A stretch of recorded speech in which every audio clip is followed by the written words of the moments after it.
There is this popular Yoruba poem written between the 1950s and 1960s by this man, J.F Odunjo, one of the leading authors of Yoruba literatures in history. But what made the poem so popular was not only because it was written in Yoruba, but because of what the poem was all about. The poem, titled Toju Iware Oremi, which translates in English to "What's your behavior, my friend," is a poem about the importance of having a good character and having a good behavior as a person. Today, I'll be doing an explanation of each line of the poem that talks about character and behavioral development as a person. Before I go into the line by line explanation of this poem, I would like you to understand that the first 8 lines of the poem talks about the temporal state of things, material things, the things that we as human beings put of high value, but actually when you look deeply into it, it's not high valued. You might have them today and tomorrow you can't find them anymore. You don't have them anymore.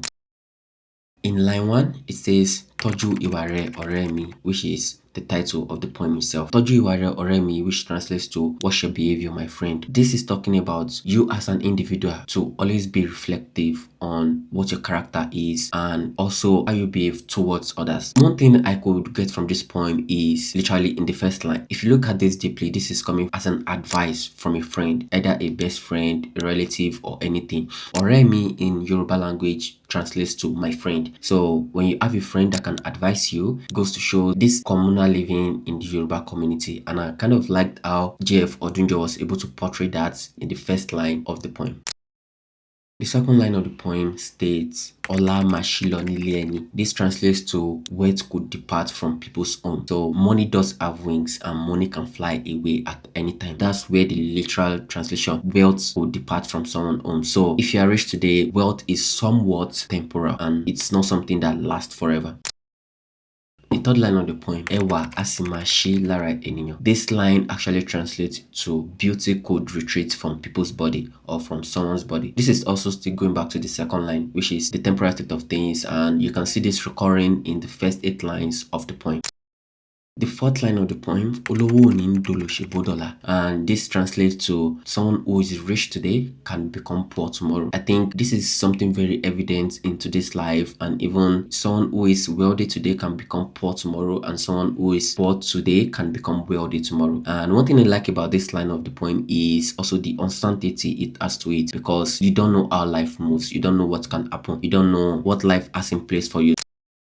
Line 5 and 6 says Okunlola, Okunbioro, gbogbo wọn ló ń ṣí lọ nílé ẹni. So what this translates to is wealth is like the ocean, riches is like the ocean. They could leave someone's house eventually. If you put this into perspective, when you look at the ocean, it rises, it falls depending on the tide. If you put this perspective into the temporal state of being wealthy, just like line 2 to line 4, we have the same thing. You might be rich today and be poor tomorrow. There is this uncertainty that is attached to life. There is this like you can never know elements in everything, especially when it comes to wealth. And the reason why J.F was really portraying wealth in this first 8 line of the poem is because we as humans have attached a lot of value to being wealthy, and is kind of using this thing that we have a lot of value in as a perspective for us to understand the uncertainty of these things.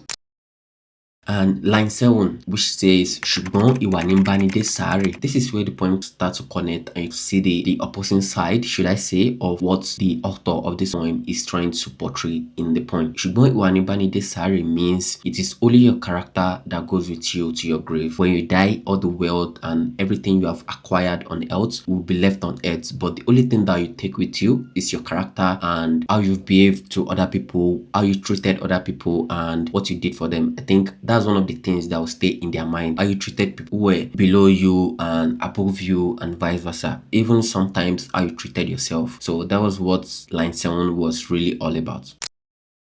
The last line in the first part of this video, which is line 8, states that Owó kò jẹ́ nǹkan fún mi. This translates to money is not everything to anyone. I think you can relate this line to the modern proverb which says money does not buy happiness. In this poem, is going back to the previous lines, and this line is saying money is not everything you have to do in life or you have to make use of in life. There are certainly other things, especially when it comes to character, that you can make use of and are very, very important to you in life.